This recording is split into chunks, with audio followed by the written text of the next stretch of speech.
မင်္ဂလာပါခင်ဗျာကျွန်တော်ဒီနေ့စကားလေးမပြောခင်မိကုံးလေးတစ်ခုအရင်မေးပါရစေအေးတံကိုအန်တူဖို့ရှေ့လူကြီးတွေပေးခဲ့တဲ့ကျမ်းမာရေးလျှို့ဝှက်ချက်အစားအစာက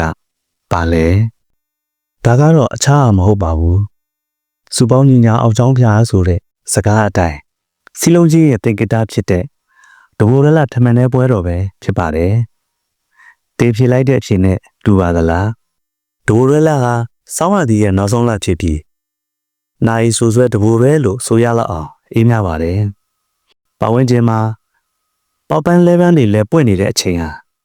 မြမရေကျိုးမှုမှာတော့စေရနာတွေနဲ့လွှဲထွေးနေတဲ့အချိန်ပေါ့။ဒီလရဲ့ထူးခြားချက်ကဘာသာရေးအစဉ်လာရကျင်းပတဲ့မိဘုံသဘင်ပွဲပဲဖြစ်ပါတယ်။အလွန်အေးမြတဲ့ဆောင်းရာသီမှာလက်စွာဘုရားရှင်နဲ့တန်ဃာတော်တွေကိုယူမှန်းပြီးနန္တာထင်းတွေနဲ့မိပူဇော်တဲ့ဒီတလေးဟာကြည်နူးစရာကောင်းလာပါတယ်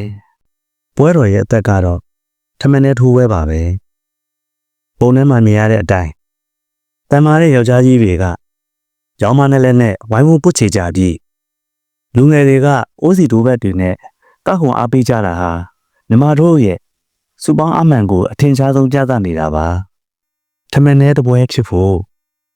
ကောင်းရင်စီနှမ်းမြေပဲအုံးသီးစိမ့်နဲ့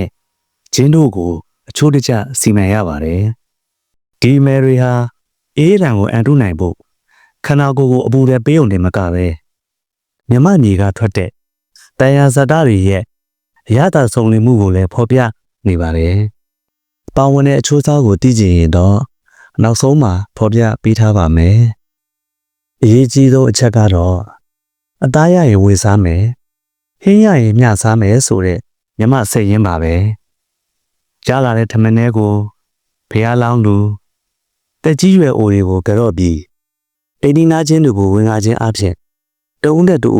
ချစ်ချင်ကြီးနှိမှုကိုလည်းခိုင်မာစေခဲ့ပါတယ်ဒါကြောင့်ထမင်းထဲဝဲဆိုတာအစားအစာတစ်ခုအတွက်တင်မဟုတ်ပဲ